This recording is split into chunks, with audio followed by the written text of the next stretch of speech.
With Arkham Asylum out of the way, I immediately jumped into playing Arkham City. Once again, I found myself finishing the game a lot more quickly than I expected. Although this game does offer a bigger world and more content, the story still goes at a rapid pace. I didn't finish as much content as I did with Asylum, but I enjoyed my time revisiting this game. So without further ado, let's go over my history with the game before diving a little deeper into what it has to offer. With Arkham City, I was much more in tune with the news coming out about the game. I was eagerly waiting for it to come out. I still distinctly remember watching trailers and finding out that the amount of animations for Batman was doubled. I was excited to see how smooth it made the gameplay feel. I also remember getting an issue of Game Informer that had Arkham City as the main focus. I would read it front to back as much as I could. It was really handy when we would go on road trips to visit family. I didn't actually get my hands on the game until sometime after it was released. This is just due to me being young and unable to buy my own, but when I did get the game, I was able to get the complete edition with all the DLC for my Xbox 360. I absolutely loved the game when I got it.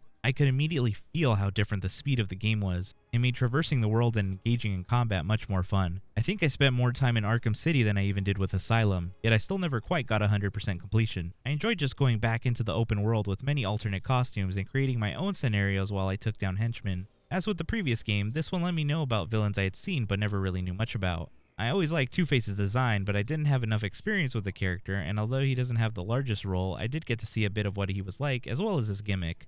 The same goes for both the Penguin and Mr. Freeze, the latter of the two becoming one of my favorite Batman villains. It also introduced me to Hugo Strange, Solomon Grundy, and the Mad Hatter.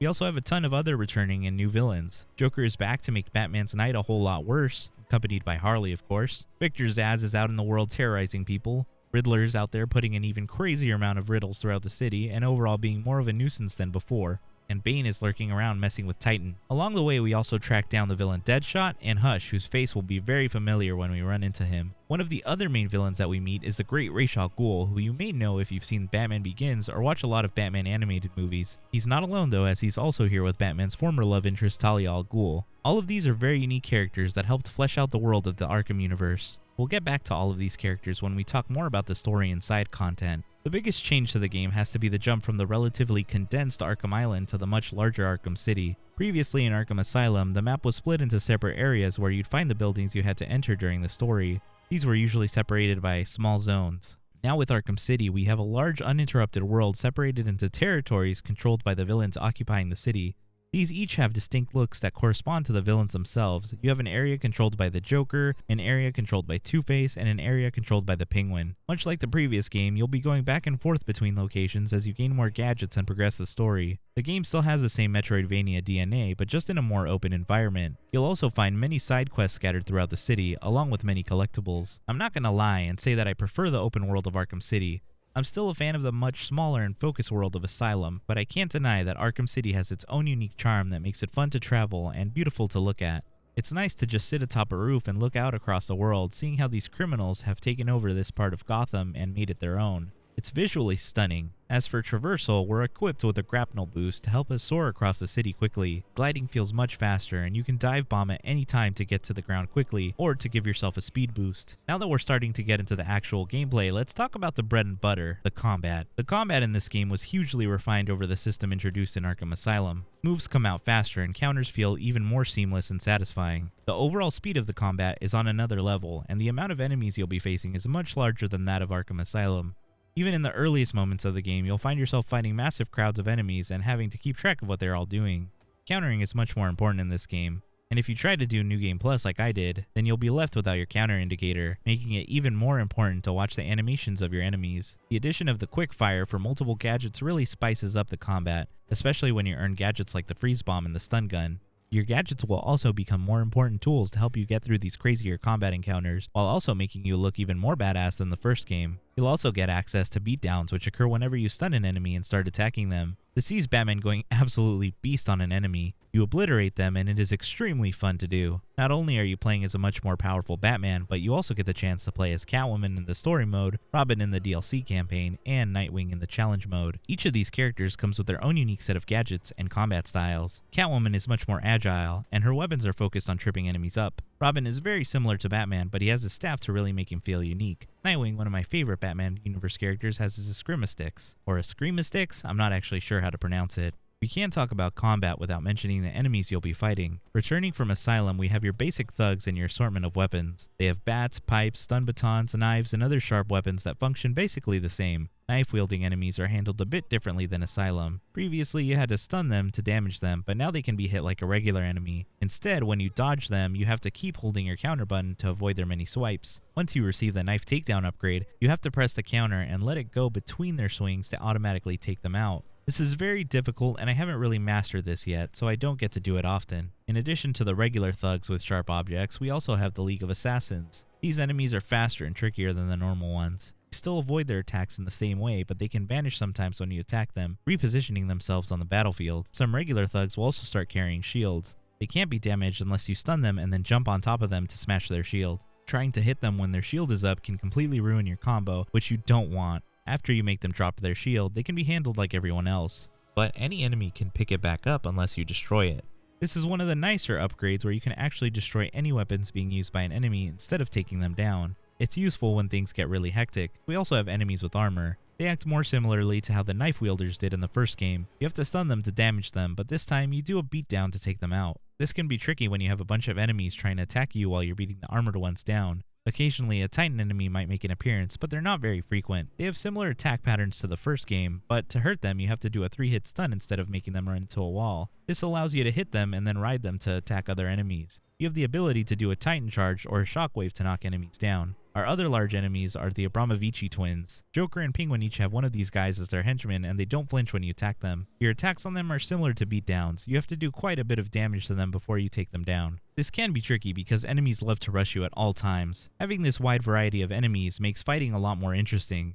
Even more so in New Game Plus, where you'll be seeing the tougher enemies a lot earlier on and a lot more frequently. While we're on the topic of gameplay, let's switch gears to the stealth aspect of the game. Stealth in this game is very similar to Arkham Asylum with a few additions that make it more challenging. There are new enemy types introduced that will get in the way of you taking all the enemies out easily. First, we have our jammer signal enemies. These guys will carry a backpack that interferes with your detective mode, rendering you unable to locate all the enemies in the room. These enemies should be taken out fairly quickly to regain your full capabilities in the stealth section. I personally rely heavily on the detective mode in these games, so I always found them to be the most annoying enemies. I do still enjoy their inclusion though. It forces me to play a lot more carefully and to be more vigilant of my surroundings. The next new enemy type are these henchmen with infrared goggles. These guys will monitor the perches atop the rooms. They make zipping up a lot harder since they can catch you. You'll also have to deal with enemies that set mines on the floor. These mines are very tiny when placed, so you'll have to be careful. They make a noise as you get closer to them, and they'll alert the other enemies. Armored enemies can make an appearance during the stealth sections too. You can't use silent takedowns on them, so they can be more tricky. I found that I could still do the perch takedowns and the ledge takedowns to take them out, but most of the time I just resorted to beating them down and then running away. I also found snipers to be much more common in this game. They'll spot you right away and cause a lot of problems. For my footage, I went back and played in New Game Plus, and these stealth sections are where I felt the difficulty the most. During the last few stealth sections, I found myself dying again and again to the combination of snipers, jammers, armored enemies, and the mine enemies. Your enemies aren't the only ones who have new tactics. Batman has plenty of new gadgets that can be pretty useful during the stealth sections, and there are a few more takedowns. Returning from the previous game, we have our trusty Batclaw that can once again pull enemies off ledges, knocking them out. Batman even uses it during his ledge takedowns to pull enemies that might normally be too far away for him to grab. We also have the Line Launcher that now has the additional function of creating a tightrope for you to walk on. This allows you to gain some height without having to grapple to gargoyles or other perches. The explosive gel functions the same as it did previously, although I didn't use it as much as I did in Asylum, because the stealth arenas are typically much larger and harder to get an enemy exactly where I wanted them. Batarangs are batarangs and are useful to knock enemies down, but never my preferred approach. I think I used the sonic batarangs only a handful of times in my playthrough to lure an enemy, because it has to be relatively close to them. New to this game are the freeze bombs that allow you to trap one enemy in ice at a time. This also allows you to do an ice smash takedown on them. I found this gadget especially useful to incapacitate an enemy that was giving me trouble while I deal with other enemies. There's a freeze cluster bomb that just freezes the legs of enemies so they can't move, but they can still shoot you if they have guns. We also have a remote electrical charge. It essentially functions as a stun gun to enemies, but it can also be used on these electrical objects in certain areas to pull enemies towards it. I didn't find myself using this too much, as it's really situational, but it's a nice option to have and it was useful during the Mr. Freeze fight. Finally, we have a disruptor that can blow up mines placed throughout the area, or with an upgrade, disable an enemy's gun. Unfortunately, it only allows you to do this twice per situation, so you have to be really picky about when you use it. I preferred to use it on snipers so they wouldn't give me as much of a problem, but it didn't always help much. As for takedowns, Batman has many of the same ones, but we do have new wall takedowns that can be done when an enemy is on the other side of a weak wall. Similarly, this can also be done by a window. We also have a true great takedown unlike the first game, so you really can just pop out of the ground and take an enemy out. There are also double takedowns when you can get behind a pair of enemies. With all these changes, stealth is more fun, but you don't feel as overpowered as you do in Asylum. You have to be a lot more careful, but I think this was a good way to balance these sections. They actually ended up being the hardest part of the game for me when I was recording footage. Regular henchmen aren't the only ones you have to deal with in Arkham City. We also have the big villains in charge, so let's talk a bit about the boss fights. The bosses in this game have to be one of the main highlights. This time around, we have many interesting fights with unique mechanics, and they all feel more intense than the previous game. In terms of which bosses first, I'd like to say Solomon Grundy and Penguin, but there is a fight that happens a little before that can almost be considered one. Catwoman gets into a bit of a fight with Poison Ivy. This mainly consists of fighting a few waves of mind-controlled henchmen, eventually having to fight them off while Ivy shoots plant projectiles at you. It's not a true boss fight, but you're technically going up against a big villain, and it's a bit of an homage to her fight in Arkham Asylum. If this can be considered a boss fight, then it's definitely more in line with what we saw in the first game. Fortunately, things get a lot more interesting after this. At the museum, the Penguin blows up the floor beneath you and you are met face to face with Solomon Grundy. Penguin brings him back to life, and you have to dodge his attacks while you place explosive gel on the 3 electrical floor things that are powering him up. It feels like a proper boss fight with different phases and the enemy switching his moveset. It's not too complicated, but it's better than most of the bosses in Asylum. As you get further in his fight, he'll start sending electrical waves and electrified maggots at you. After finally blowing up his power source, you beat him down and rip something out of his chest before facing the Penguin. Penguin is fairly simple as he just shoots rockets at you, but I thought his inclusion as part of the fight was a nice way to finish his character off for the game. It was also pretty satisfying to beat him down, after all the trash talk he made you endure throughout the museum. Following this, we get an even more impressive fight with Ra's al Ghul. It starts with him lunging at you before he splits up into multiple sand warriors. They fight like the regular League of Assassins enemies, but occasionally one of them will transform into Ra's so he can lunge at you. When you knock down the last enemy, it'll turn into Ra's before he vanishes and becomes a large sand version of himself surrounded by guards. They circle him but leave gaps where you can shoot your electrical charge. You have to avoid blades coming at you, as well as the giant Ra's sword and shurikens. Once you've hit him with enough electrical charges, he'll disappear and attack you. You have to keep pressing the counter button before being taken to a short cutscene.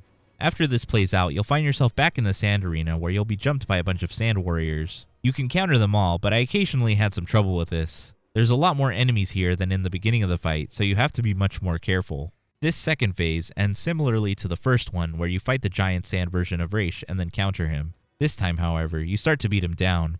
Ra's takes his daughter Talia hostage and you use your remote-controlled batarang to knock him out. I enjoyed this fight a lot. It was very action-packed and I enjoyed the variety in the gameplay. It was challenging while still making me feel powerful. Visually, it was also very unique and the cinematics were entertaining to watch. We then fight against what most consider to be the best boss in the game, Mr. Freeze. This fight is extremely unique and requires that you use all the tools you have at your disposal. The only way to do damage to Freeze is to do takedowns on him or disable his armor in some way. However, you can't use the same method twice. He'll either freeze objects around the arena so you can't use them anymore, or he'll have devices do damage around him so you get hurt if you get too close. Whenever you disable him or do a takedown, he becomes dazed and you can beat him down. Depending on the difficulty, the amount of takedowns you must do will be increased. On New Game Plus, you have to do a total of 9 different takedowns. This is what I had to do, and I found myself running out of ways to take him down, so I had to Google other methods. I won't waste your time by listing them out, but I found trying to get him to fall for certain attacks to be really fun. One of the more simple ones was to just have him walk over water before electrocuting it.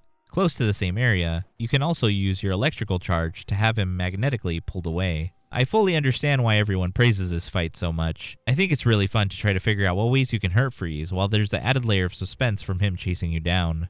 For this next one, I'm not entirely sure this is a proper boss fight, but you do go against one of the game's main villains, so I thought I'd throw this in too. After returning to the steel mill, you go up against the Joker, who was taken down pretty quickly. He then brings out his henchmen and you must take them all out before beating Joker. In terms of these big brawls, I found this one especially entertaining because of the added element of the trains running through the stage. I like the environment having a unique gimmick as it spices up what would otherwise be a very standard fight. Joker also brings out Mr. Hammer and later a Titan henchman who gave me a lot of trouble.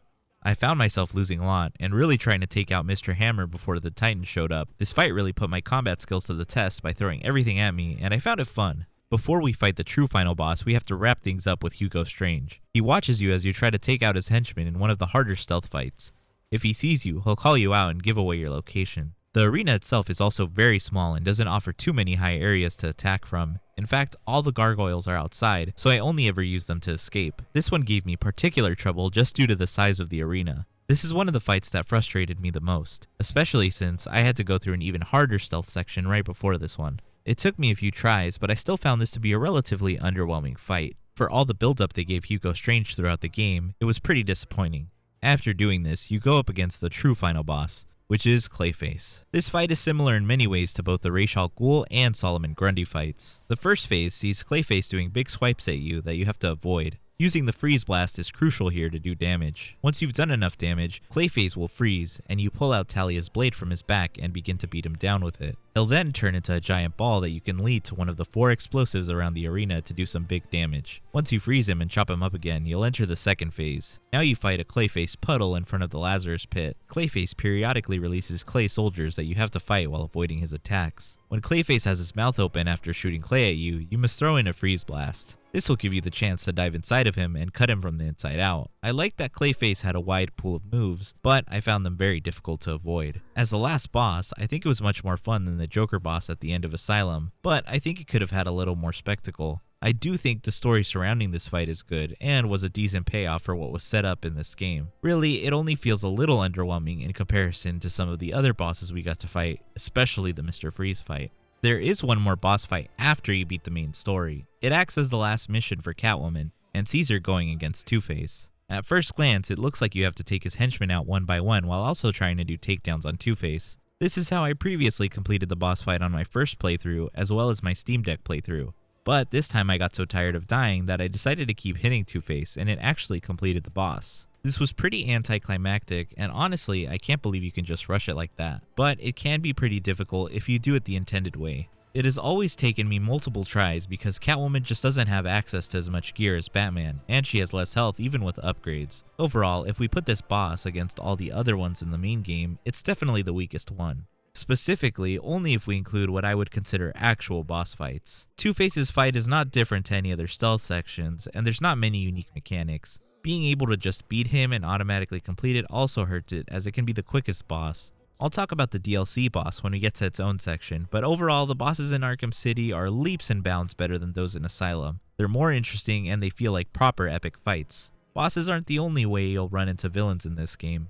We also have side quests that are newly introduced, so let's dive into those a bit. Of course we had the Riddler challenges before, but this time we get a few smaller stories dealing with villains around the city. As they're all short, I figure I'd go through each one and give my thoughts. Let's get the least interesting one out of the way. The Acts of Violence mission. This one is the most straightforward. You'll find inmates attacking a political prisoner. You just have to take the inmate down, and that's it. It's not very interesting and it gets very repetitive. The enemies always go down in one combo, and the political prisoners repeat lines often. One of the earliest missions we get is the AR training. These are basically just challenges to test your gliding abilities. They have you fly through some rings, and in the end, you get the grapnel boost. The mission itself doesn't have an interesting story, but I did find it both fun and challenging to complete all the training simulations after you unlock the advanced ones. The upgrade you get is also essential to traveling across Arkham City. It gives you a nice boost of speed and is really satisfying to use. The next quest is Fragile Alliance. If you wander into the teddy bear factory next to the GCPD, you'll find your old friend Bane. He tells you there's Titan canisters, and he agrees to gather them up and destroy them with you. You'll find the Titan in many areas across the game, some inaccessible until you progress further in the story. Overall, you just have to blow them up when you come across them, so no big deal. Once you get back, you and Bane are ambushed by a group of Joker's henchmen. You actually fight alongside Bane, but he makes sure to hit you while you guys fight together. After they're all defeated, he turns on you, but you take care of him easily by trapping him behind a gate. Honestly, I didn't believe he couldn't break himself free, but regardless, he's trapped. This was a pretty cool yet short set piece. You then destroy the Titan and finish the quest. It's a nice way to connect this game with the previous one and to tie up any loose ends regarding Titan. Next up is Cold Call Killer. You'll notice payphones scattered throughout the world. Occasionally they'll ring, and if you pick it up you'll hear Victor Zsasz on the other end. He says a phone will be ringing in another location, and if you can't make it in time he'll claim his next victim. You're given a short timer to get to the next spot. I never had trouble making it, but sometimes inmates would get in my way, so I'd have to clear them all out before I was able to answer a phone. Once you do pick up, Zsasz basically just tells you his origin story while you try to trace the call. This happens a few more times until you finally manage to trace him. When you do, he's holding 2 people hostage. You just have to sneak your way around the area and take him down. I found this to be one of the more engaging side quests. Although none of them are very complex, I found Zsasz's story interesting, and it did add a little bit of tension that it was always timed. Heart of Ice is another of the more basic side quests. After beating Mr. Freeze, he asks you to save his wife, so you just have to find the right spot and knock on a door. A henchman will tell you to leave, and you just have to find a way inside. Once you do, you beat all of them up, and then you can go back and tell Freeze where she is. He'll thank you, and you can go see them there later. Both Hot and Cold and Remote Hideaway are 2 quests where you get a new gadget upgrade. Hot and Cold is found back at the steel mill after your second visit with the Joker. You have to look around and find it, but once you do, you get a freeze explosive weapon. Honestly, I didn't find it as useful as the one Freeze gives you because it only freezes the legs of enemies, but it's nice to have another gadget in your tool belt. For the Remote Hideaway quest, you just have to return to the museum, beat up a few thugs, then go inside and claim your remote mine detonator from the GCPD officers. Both of these don't really have a story, and they're mainly just there to give you an excuse to get more gear. Identity theft is a quest you'll stumble upon once you find bodies with their heads wrapped up. There are 3 victims, and when you find them, you'll run some forensics to track the killer down. You quickly find out his fingerprints match Bruce Wayne. Once you track down one of his goons hiding evidence, he'll give you his boss's hideout. What you'll find there is a tape and pictures of a surgery to graft skin onto a face. Essentially, Thomas Elliot is trying to make himself look like Bruce Wayne for some kind of revenge. This is also a nice callback to Arkham Asylum, where one of Riddler's riddles has to do with him. He worked at the asylum as a doctor before losing it and mutilating himself at the start of this game. He threatens Batman, then leaves. That's the last we see of him until Arkham Knight. Shot in the Dark follows Deadshot's string of murders. You'll talk to a political prisoner who was thrown in Arkham City because he was helping Hugo Strange. He gets shot while you talk with him, so it's your job to find the shooter. You'll find various crime scenes just like this one and eventually find the gear used for the assassinations. After tracking them all down, you'll make it to Deadshot, who has a mini-boss fight. It's very straightforward, just don't let him see you and slowly make your way underneath him. I actually find the missions where you track things very satisfying. I don't know why. Deadshot's boss fight wasn't anything special, but I did have fun beating him down. The Tea Party is a mission you'll stumble upon in a similar way to the Scarecrow missions of the first one. Batman will pass out and you'll wake up at a tea party set up by the Mad Hatter. He puts a mask on you that turns you into a sort of Rabbit Batman. I thought the way the head changed was actually really cool, and I wish it was an in-game skin. This whole section basically just amounts to a mini combat arena, but I thought the theming and atmosphere were great. I just wish there were more Mad Hatter encounters. Finally, we have the Watcher in the Wings quest. I remember being very intrigued when I stumbled upon this quest as a kid, but today it feels very basic. You just see a mysterious figure and go to him. He leaves you a cryptic message and puts a symbol on the ground before he disappears. You just have to scan them until you find his location. He'll have a slightly bigger role in Arkham Knight. As for the Riddler challenges, I don't want to finish them honestly, there's just way too many. There is an interesting subplot where Riddler kidnaps all the people you saved earlier in the church, and as you complete more of his challenges, he'll give you a location to one of them. When you go in, you have to do a puzzle room to save them before they give you a code Riddler gave to them. This will lead you to the next victim, and you do this until you presumably face the Riddler himself. I know that you actually do get to meet him face to face, but unfortunately, I don't think that I'll ever get the opportunity. Overall, most of the quests boil down to a few random encounters, then finishing the quests. I think they were fine for a start, but they leave a lot to be desired. The stories could have definitely been bigger, but at the end of the day, they were just fun diversions from the main plot. This isn't all the content the game has to offer. We also have a completely separate campaign taking place after the main story, Harley Quinn's Revenge. In this DLC, we see ourselves playing as Robin. He tries to find out what happened to Batman since he's disappeared after returning to Arkham City to save some police officers. Being able to play as Robin in this story is a nice change of pace.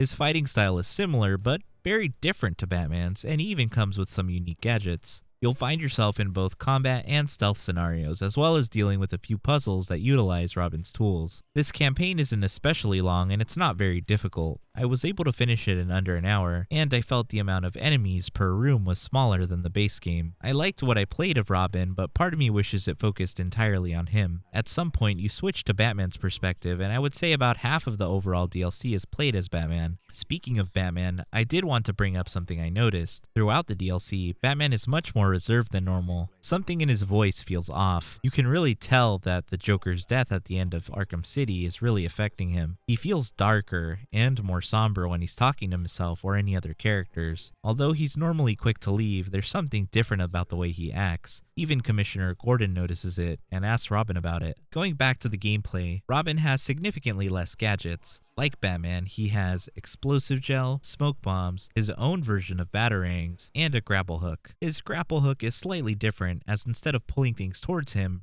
Robin pulls himself towards his target. This can be used to traverse gaps or to rush in quickly on an enemy. Unique to Robin are the snap flashes and the shield. The shield is used for a few puzzles that involve being shot at. You can hold it in front of you to defend yourself from bullets until the shield reaches its limit. You can also bash an enemy with it to stun them. Snap flashes are small mines that can be placed on enemies or specific objects. They can be detonated remotely. They have very short range, and I didn't find myself using them much, but they were an interesting addition. I think if the DLC was longer, I would have liked to try them out more. Aside from the regular combat and stealth sections, there is also a boss fight. Close to the end of the campaign, you'll find yourself fighting Harley. Harley's boss fight plays very similarly to Two-Face's. She patrols the area, shooting you if she sees you, while her henchmen are on the lookout for you. There is also the added element of hostages that can be put in danger if you get caught. Unlike Two-Face's fight, you can't just beat Harley and finish the mission. I tried this just to test it out, and I still had to take down the rest of the henchmen. If a hostage is grabbed, you must take out the enemy without being seen, or it'll be game over. After this, we switch back to Batman for the final encounter. Harley releases a bunch of robots from Wonder City to attack you. Unlike normal enemies, these don't have counter symbols above their head to warn you, so you have to be more vigilant. Luckily, New Game Plus trained me for this, and I didn't have much of a problem. After that, you just grapple up to Harley to finish the campaign and watch the rest of the cutscenes play out. The DLC was fun, but ultimately just very short. I think it worked well to show you Batman's mental state after the events of the story, and does leave you wondering how he'll be dealing with it in the future. After all that talk about gameplay,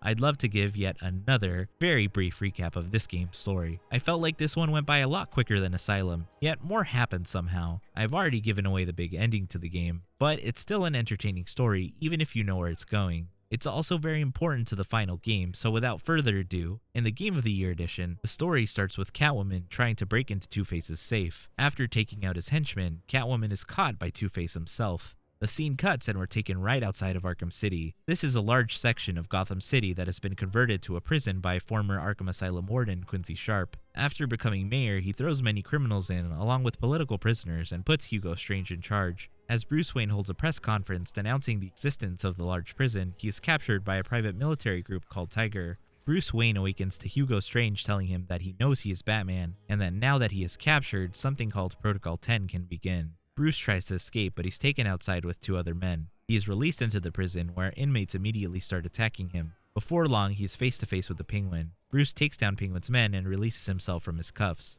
Once he reaches the rooftops, he has Alfred send in his costume. After tapping into a radio frequency, Batman finds out that Two-Face has Catwoman, so he goes to save her. Afterwards, Joker tries to snipe Catwoman, and Batman tracks him down. Eventually, we meet face to face with Joker, who is clearly suffering from infecting himself with Titan at the end of the last game. Joker gives some of his blood to Batman, so he is forced to find a cure before both of them die. To make sure Batman actually does it, Joker has sent out his blood to many hospitals, infecting innocent citizens. Joker's only lead is that Mr. Freeze was working on a cure, but he's disappeared. Batman finds Mr. Freeze in Penguin's lair without his suit or equipment. Penguin has both of these, as well as a bunch of undercover cops Commissioner Gordon sent in. Batman attempts to save them and get Freeze's things back to him. Penguin, of course, has a contingency and has Batman fight Solomon Grundy. After Batman takes both of them out, Freeze tells him that he needs a restorative enzyme to make the cure work. Fortunately, Batman can get this from Ra's al Ghul. He puts a tracker on one of his assassins and finds his way to Wonder City. There, Batman runs into his former lover, Talia al Ghul, and tells her he's ready to become the leader of the League of Assassins. Of course, this is a lie and leads to him fighting Ra's al Ghul. After defeating him, he takes his blood and gets it back to Mr. Freeze. Freeze makes the cure, but refuses to give it to Batman until he saves his wife from the Joker. Batman, who is running out of time, fights Freeze, only to find out that Harley has stolen the cure. This leads Batman back to a now presumably cured Joker. Unfortunately, the fight results in Batman being trapped under rubble. Talia offers Joker a dip into the Lazarus pit in exchange for sparing Batman's life. Catwoman, who has been off on her own small side adventure, finally gets to the treasure she was searching for, but abandons it to save Batman. With Protocol 10 in full effect, Batman must go to Wonder Tower and stop the barrage of missiles being shot at the inmates of Arkham City. Batman makes it to the top and stops Hugo Strange. But, in a twist, he wasn't the mastermind behind all of this. It was in fact Ra's al Ghul pulling the strings. This reveal is short-lived, however, as Strange blows up the top of Wonder Tower. Batman escapes, but Ra's al Ghul dies once again.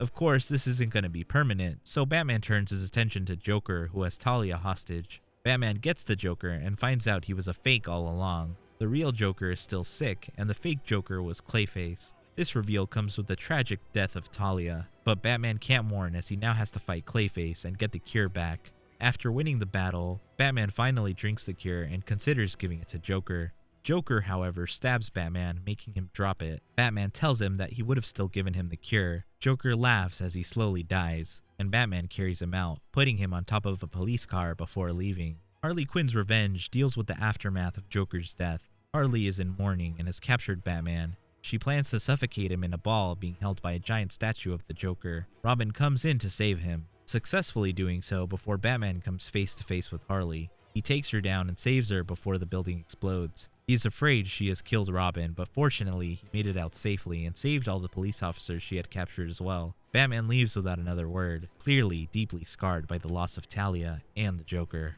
I want to briefly touch upon Riddler's revenge before wrapping this all up. This is a challenge mode similar to what was available in Arkham Asylum. You are able to play as Batman, Robin, Nightwing, or Catwoman in a variety of challenges. These can range from combat to stealth scenarios. The goal of this mode is mainly to secure a high score. You unlock more challenges by completing Riddler challenges in the main story. When I was younger, I do remember spending a lot of time playing this mode just like with Asylum. I liked the addition of having Nightwing, and it made him my favorite member of the Bat family. I used to wish he was playable in the open world, but unfortunately he's locked to this mode. I still appreciate his inclusion, and the fact that he has his own unique fighting style. Being able to play all 4 of these characters really increases the replay value and makes the game as a whole feel even more worthwhile. Much like Asylum, I remembered a good chunk of my original playthrough as I played through this game, but I didn't realize how much I had forgotten. I was surprised at how quickly I actually got through the story this time. The game felt much shorter than I remembered, even shorter than Asylum. This might be a bit controversial to say, but I think overall I enjoyed my time with Asylum more than I did with City. The open world works better to make you feel like Batman, but I actually really love the more linear, focused style of Arkham Asylum. That's not to say that I think this game is bad in any way. I think the speed of the game feels much better, making both combat and traversal more satisfying.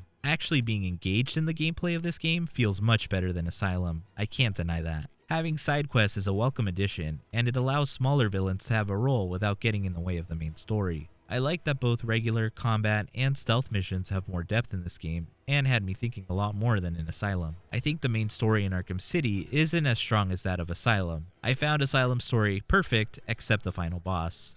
But in terms of Arkham City, I wasn't nearly as invested. I still think the bosses and areas along the way were amazing, and did offer more variety than Asylum. Being able to play as Catwoman every now and then during the story was a welcome change of pace that switched up the gameplay to a small extent. The same goes for Harley Quinn's Revenge, which, although being very short, was a satisfying epilogue to the game while allowing you to play as Robin. The Riddler's Revenge challenge mode was fantastic the first time I played it. However, this time I didn't really feel like diving into it. That's not to say that I don't enjoy it, but I did want to focus on the main story as that was my goal with this playthrough. I can see myself going back to it on my Steam Deck for fun, and honestly, that's probably the best way to play that mode specifically. I think in terms of content, Arkham City has a lot more to offer than Arkham Asylum. I think you can spend a lot more time in this world and find more things to keep yourself entertained. This game is an improvement in almost every way, but I can't shake the feeling that I just like Arkham Asylum better. Asylum feels more cohesive, and the story is more interesting to me personally. The world of Asylum felt uniquely dark and at times terrifying. It had that Batman charm while also feeling a little bit like a horror movie. Arkham City feels more like a thriller. It's more fast-paced and a lot more things are coming at you.